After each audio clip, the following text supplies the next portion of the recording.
আসসালামু আলাইকুম ওয়া রাহমাতুল্লাহি ওয়া বারাকাতুহু। ব্রাদার ইসলাম, আশা করি আল্লাহর হুকুমে সকলে ভালো আছেন। সকলে ভালো থাকুন, সুস্থ থাকুন, একক আল্লাহর ইবাদত করুন, আর নিজের পরিবারের জন্য, নিজের ঘরের জন্য বাংলা তর্জমা যে যেই ভাষায় আছেন সেই জায়গায় মারেফুল কুরআন নামক একটি বই আছে। মারেফুল কুরআন তর্জমাও আছে, তফসিরও আছে। নিজের পরিবারের হাতে এনে দেন। এ এ এ থেকে আপনার বাচ্চা বা আপনার ঘরের মহিলারা সেই দিশা পাবে। মারেফুল কুরআন বা ইবনে কাসির, বাংলায় ইবনে কাসির পাওয়া যায় কি আমি জানি না, মারেফুল কুরআন পাওয়া যায়।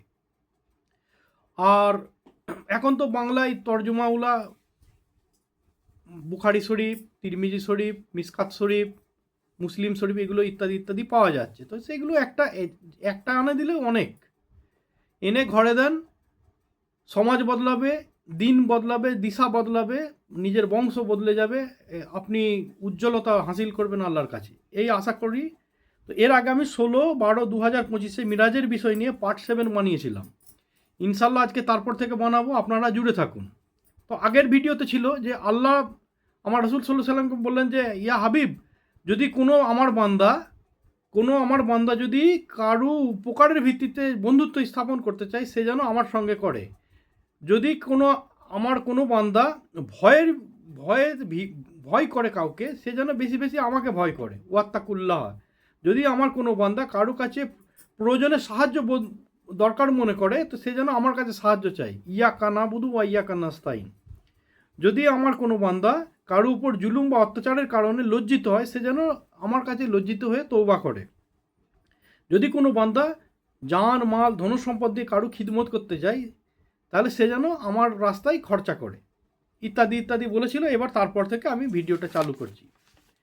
যে এরপর আল্লাহ বিশেষ কিছু শরীয়ত ইলিম ও পরিদর্শন করিয়ে দেন রসুল সাল্লাল্লাহু সাল্লামকে, যেমন জান্নাতের বিষয়, জাহান্নামের বিষয় বিভিন্ন স্তর ভালোভাবে দেখিয়ে দিয়েছিল। যে কোন গুনার কোন সাজা, কোন গুনার কোন সাজা, কোন নেকির কোন জান্নাত, ইত্যাদি ইত্যাদি স্তরগুলো দেখিয়ে দিয়েছিলেন, পরিদর্শন করান। সরাসরি কিছু আল্লাহর সঙ্গে বার্তালাপ হয় রসুল সাল্লাল্লাহু সাল্লামের সঙ্গে। এটা কোনো ফেরেস্তার মানে মাঝখানে কেউ ছিল না, একবারে ডাইরেক্ট আল্লাহ এবং রসুল।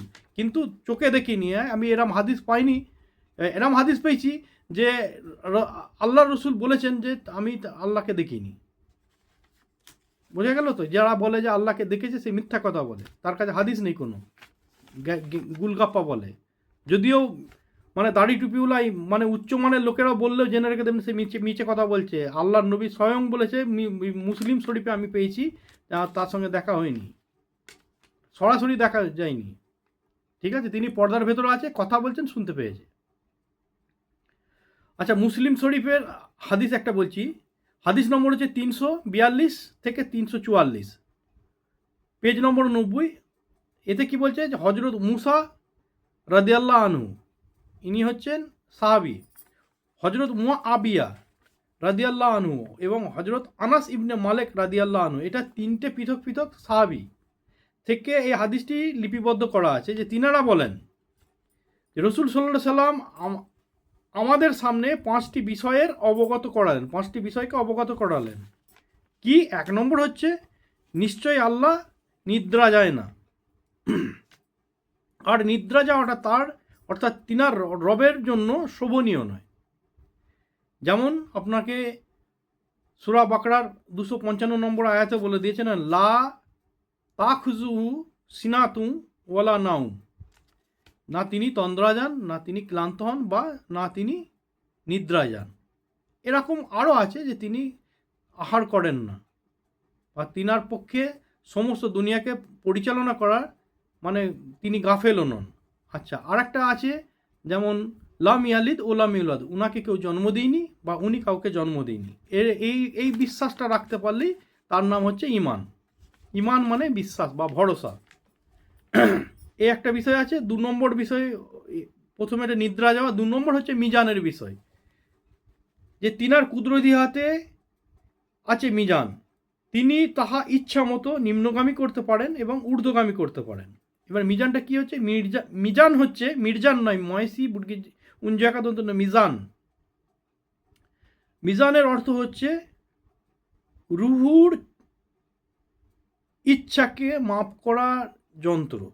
আমার রুহু ইচ্ছাটা কি করছিল সেইটা মাপ, আমার ইচ্ছাকে মাপ করা যন্ত্র, আমার চরিত্রকে মাপ করার যন্ত্র, আমার ইমানকে, ইমান মানে আমি আল্লাহকে কতটা ভরসা করি সেইটা মাপ করার যন্ত্র, বা আমি ইবাদত করেছি সেই ইবাদতটাকে ফিল্টার করে তাকে মাপ করার যন্ত্রর নাম হচ্ছে মিজান। ইবাদত যেমন আমি 4 রিকাত নামাজ পড়তে গেছি, প্রথম রিকাতে নামাজ পড়তে পড়তে যখন ইমাম পড়াচ্ছেন আমার ধ্যান অন্যদিকে, সেই টাইমটা আমি নামাজ থেকে বেরিয়ে গেছি, আবার ধ্যান এসেছে, আবার বেরিয়েছি, আবার ধ্যান এসেছে, এর বেরিয়েছি, টোটাল 4 রিকাত নামাজ পড়লাম, দেখা গেল 2.5 রিকাত হয়েছে, বাকি 1.5 রিকাত গায়েব। এই সব মাপা যে মাপযন্ত্র আছে তার নাম হচ্ছে মিজান। সে দাঁড়িপাল্লার মতো, কি লিটারের মাপের মতো, তরল পদার্থ মাপার মতো, কি ক্যারেট মাপার মতো, কি গুনতি, যেমন গুনতি করা যায়, যেমন কলা বিক্রি হয় ডর্জন হিসেবে, কীরকম জিনিস সে একমাত্র আল্লাহ জানেন, আর রসুল সাল্লাল্লাহু সাল্লাম দেখেছেন, রসুল সাল্লাল্লাহু সাল্লামই জানেন, তিনি উজাগার করেননি। আমি এখনও কোনো হাদিসে পাইনি যে মিজানটা কী জিনিস, দাঁড়িপাল্লা, না কাঠ মাপা যন্ত্র, না সোনা মাপা যন্ত্র, না দুধ মাপা যন্ত্র, কিরাম ধরনের চরিত্র মাপা যন্ত্রটা কিরাম সে আল্লাহ জানে এবং আল্লাহ রসুল জানে, কোনো ফেরেশতাও জানে না। 3 নম্বর হচ্ছে যে দিনের আগমনের পূর্বে সকল বান্দার ইবাদত আমল, দুটো বান্দা মানে দুটো জীব, যেমন হচ্ছে ইনসান ও জিন, এই দুজনকার ইবাদতের কাজ আছে, সেই সেই ইনাদের রাত্রের আমল তিনার কাছে উপস্থিত করা হয়। দিনের আগমনের পূর্বে রাত্রের আমল, আবার রাত্রের আগমনের পূর্বে দিনের আমল পৌঁছানো হয়, যেমন হচ্ছে ফজরের ওয়াক্ত এবং আসরের বাদ, ফজর বাদ এবং আসর বাদ ওনার কাছে হিসাব নিয়ে যাওয়া হয়, সিদরাতুল মুনতাহায় নিয়ে যায়, তারপর থেকে আল্লাহ ইচ্ছা মতো তুলে নেয়। আর 5 নম্বর হচ্ছে যে নুরি তিনার বেষ্টনী, অর্থাৎ তিনার চারিদিকে আড়াল করে রেখেছেন নূরকে, আল্লাহর নূরকে অন্য নূরের মারফতে ঘিরে রাখা আছে। এই বিষয়ে আবু বকর রাদিয়াল্লাহু তাআলা আনহু বলেন, না হলে তিনার দীপ্তিময় চেহারার জ্যোতি সৃষ্টি জগতের উপর যত দূরই পড়তো তাহা পুড়ে ছাই হয়ে যেত। এই কারণে নূরের মারফতেই নূরকে ঘিরে রেখে দিয়েছেন। ওই কারণে আমার রসুল সাল্লাল্লাহু সাল্লাম আল্লাহকে দেখিনি, আমার রসুল সাল্লাল্লাহু সাল্লাম আল্লাহকে দেখিনি, আমার রসুল সাল্লাল্লাহু সাল্লাম আল্লাহকে দেখিনি, তবে দুনিয়া থেকে যাওয়ার পর দেখেছে, এই অবস্থায় দেখিনি, কেননা ইনি জীবদশায় ছিলেন। এদিকে রসুল সাল্লাল্লাহু সাল্লাম 50 ওয়াক্ত নমাজ নিয়ে আনন্দের সাথে ফরজ নমাজ নিয়ে ফিরে আসছিলেন, যখন 7ম দুনিয়া এলেন, ওখানে ইব্রাহিমুল খলিলুল্লাহর সাথে দেখা হলেন, ইব্রাহিম আলাইহিস সালামের সাথে। তো আল্লাহর হুকুম ও তোফা অর্থাৎ উপহারের বিষয়ে তিনি জানতে চাইলেন, জেনে খুশি হলেন, কোনো কিছুর পরামর্শ দেননি। এটা এই জন্য যে ওনাকে ট্যাব দিয়েছে খলিলুল্লাহ, অর্থাৎ হুকুম পালনকারী, এত হুকুম পালন করেছেন যে কোনোদিন আল্লাহকে জিজ্ঞেস করেন যে এটা কেন করব, যে হুকুম পালন করার জন্যেই, মানে সে রিটার্ন কিছু বলিনি, সেই কারণে তিনাকে আল্লাহ খুশি হয়ে খলিলুল্লাহ বলা হয়। যেমন ওনাকে জীবদশাতে ইনি একমাত্র এমন নবী ইব্রাহিম আলাইহিস সালাম যিনাকে জীবদশায় জীবন্ত লোকজনের সামনে উলঙ্গ করেছিল। কে করেছিল? যখন নমরুদ আগুনে ফেলতে যাচ্ছিল, তখন যখন না পুড়ার কারণে, তখন শয়তান বলেছিল যে এই অবস্থায় হবে না, কেননা ফেরেশতা আছে এখানে, একে উলঙ্গ করা হোক। তো কারো সাহসে কুলোয়নি, তখন ওনার বাপ আজর এসে উলঙ্গ করেছিলেন, ঠিক আছে? তো ওনাকে উলঙ্গ করেছিল প্রথম, তারপরে বেঁধে যতবার ফেলেছে, আছড়ে পড়েছে, তো সেখানে তো লেগেছে, কিন্তু উফ করিনি, আওয়াজ দিইনি যে আল্লাহ আমাকে কষ্ট হচ্ছে কি হচ্ছে না হচ্ছে এরম বলিনি। তারপরে ওনাকে অগ্নিদগ্ধ করানোর জন্য উদ্দেশ্য করে ফেলা হয়েছিল, যেখানে আল্লাহর কোরআনের আয়াত এসছে, ইয়া নারু কুনি সালামুন আলা ইব্রাহিম, যে হে আগুন তুমি আমার জন্য ইয়ের জন্য সালামতি হয়ে যাও, না তিনি কষ্ট পাক, না ঠান্ডা হোক, না গরম হোক, না কিছু না, জানি সে যেন সালামতি থাকে। তারপরে ওনাকে বিবাহ করে যখন ফিরছিল সারা আলাইহিস সালামকে, ওনাকে কারাবাস করে দিয়েছিল, তখনকার সেই সময়কার সময়ের ফেরাউন, মিশরের বাদশার নাম হচ্ছে ফেরাউন, বাদশাহ যেমন বাংলায় বলা হয় বাদশাহ, যে পুরো স্টেটের ইয়েকে বলা হয় রাজা, এখন বলে মুখ্যমন্ত্রী, আর দেশের মালিককে বলা হয় যে প্রধানমন্ত্রী পুরো দেশের, তো ওরকম বলা হয় বাদশাহ। যেমন মুঘলদের বাদশাহ, মুঘলরা ছিল বাদশাহ, পুরো দেশের মধ্যে বড় উচ্চমানের। তো ওই মিশরি ভাষায় বাদশাকে বলা হয় ফেরাউন। আর যে ফেরাউনের কথা মুসা আলাইহিস সালামের ইয়েতে আছে, কাহিনীর মধ্যে আছে, তার অরিজিনাল নাম হচ্ছে কাবুস। যখন তিনি বাদশাহ হন তখন ফেরাউন ট্যাপ লেগে যায়। তো ওই এক ফেরাউন ওনাকে জেলবন্দি করে সারা আলাইহিস সালামের সঙ্গে মানে কাজ করতে গেছিলো। তারপরে আরও ঘটনা আছে, ওখানে গেলে অনেক বড় হয়ে যাবে। তারপরে আল্লাহর হুকুমে ছিল যে বউ বাচ্চাকে মরুভূমিতে ছেড়ে দিয়ে এসো, মরু প্রান্তে মরুবাস করার উদ্দেশ্যে ছেড়েছিল, যেখানে পানি ছিল না, একটা গাছপালা ছিল না, পুরো খাঁ মাঠের মাঝখানে ছেড়ে এসেছিল, বালি চারিদিকে, তপ্তি বালির মাঝখানে। আল্লাহর হুকুম ছিল, করে এসছে। তারপরে সন্তান হত্যা, যেমন ওই কুরবানির বিষয়টা, 9 বছরের ছেলেকে জবাই করতে গেছিলো, এটা হচ্ছে উনি পালন করার কারণে এনার নাম হয়েছে যে খলিল। কেননা জিজ্ঞেস করিনি কেন করবো আল্লাহ। আচ্ছা, এরপর পৌঁছায় ষষ্ঠ দুনিয়ায়। এখানে মুসা আলাইহিস সালাম মানে বসছিলেন, তো উনি এসে জিজ্ঞাসা করলেন যে আরসের মোয়াল্লার বিষয়বস্তু বা কিস্সা কাহিনী একটু শোনান। তখন আমার নবী সব কিছু শোনায়, এবং এই কারণে যে কোনো নবী বা কোনো ফেরেশতা, কোনো মখলুক সিদরাতুল মুনতাহার ব্যতিক্রম করে যায়নি। আল্লাহর হুকুমে ওই যে কজনা কাঁধে ইয়ে করা আছে, 8 জন ফেরেশতা আছে ওই আরসের খুঁটি ধরে, সেই 8 জন ছাড়া অন্য কেউ যায়নি, এবার তারা আল্লাহকে দেখেনি।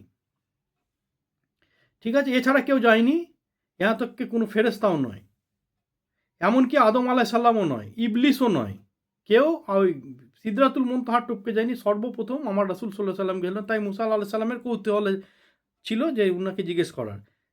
সর্ববিষয়ে অবগত হওয়ার পর যখন শুনতে পেল যে 50 টাইম নমাজ দিয়েছে তিনার উম্মতের উদ্দেশ্যে, তখন বললেন, ইয়া রাসূলুল্লাহ, আপনার উম্মতের অতি অলসিতা বা দুর্বল, তারা আদায় করতে সক্ষম নয়, অক্ষম, 50 টাইম নমাজ করতে পারবে না, আদায় করতে পারবে না। যেহেতু এটা ফরজ নমাজ, সুন্নত কথা বাদ দাও, পড়লো না পড়লো কোনো অসুবিধে নেই, তো ফরজ যেটা হুকুম একবারে আছে পালন, সেটা না করলে গুনাহ হবে। সেই উদ্দেশ্যে 50 ওয়াক্ত নমাজ অধিক, এটাকে আপনি কম করে আনার আর্জি করুন। আমার উম্মত বানি ইসরাইলদের পরীক্ষা করে দেখেছি, তারা ফেল হয়ে গেছে। 3 টাইম নমাজ ছিল মুসা আলাইহিস সালামের, তো আপনি কম করিয়ে আনুন, আর নেমে গেলে আর হবে না। আবার কবে আসবেন, কবে আসবেন তার কোনো ঠিক নেই। তো আমাদের রাসূল সাল্লাল্লাহু আলাইহি সাল্লাম এই কথা শুনে আল্লাহর কাছে ফিরে গিয়ে নমাজের কিছু অংশ কম করার আবেদন করেন। ফলে আল্লাহ 50 থেকে 5 ওয়াক্ত সময় কমিয়ে দেন, যে 45 ওয়াক্ত ফেরত নিয়ে আসে। আবার যায় মুসা আলাইহিস সালামের কাছে, মুসা আলাইহিস সালাম তখন বলে আবার কিছু কম করে আনার আবেদন করুন। আবার আমার নবী আরশের মোয়াল্লায় যান, আবার 45 থেকে 5 কমিয়ে 40 করে ফেরত আসে। মুসা আলাইহিস সালাম আবার পাঠান, তখন আবার আমাদের নবী আল্লাহর কাছে গিয়ে ফরজ নামাজ কম করতে করতে মোটামুটি 9 বার যাওয়া আসা করলে 5 নয় 45 ওয়াক্ত কমে যায়। শেষে 5 টাইম নমাজ আমার রাসূল সাল্লাল্লাহু আলাইহি সাল্লামের হাতে থাকে। তখন আবার আসার পরে মুসা আলাইহিস সালাম বললেন, ইয়া রাসূলুল্লাহ, আরও কিছু কম করার আবেদন করে আসুন। তখন আমার রাসূল সাল্লাল্লাহু আলাইহি সাল্লাম বললেন যে আমার লজ্জা হচ্ছে, এবারে যদি প্রতিবারে 5 টাইম করে কমিয়ে নিচ্ছে, এবারে যদি পুরো 5 টাইম এটাও কমিয়ে নেয়, তাহলে আমার হাতে আর কিছু থাকবে না। কেন আমি যে আমার আল্লাহর তরফ থেকে যে জিনিসটা দিয়েছে, সেটা তাহলে আমি কী নিয়ে যাব। তখন মুসা আলাইহিস সালামকে এইটুকুন জবাব দিয়ে তিনি চলে আসেন পৃথিবীর উদ্দেশ্যে। এরপর রাসূল সাল্লাল্লাহু আলাইহি সাল্লাম নামার সময় একটি আওয়াজ শুনতে পায় আরশের মহল্লা হইতে, ইয়া হাবিবাল্লাহ, যদিও তুমি 5টি নমাজ নিয়ে যাচ্ছ, কিন্তু আমি আল্লাহ আমার বান্দাকে 50টা নমাজ দেওয়ার ইচ্ছা রেখেছিলাম।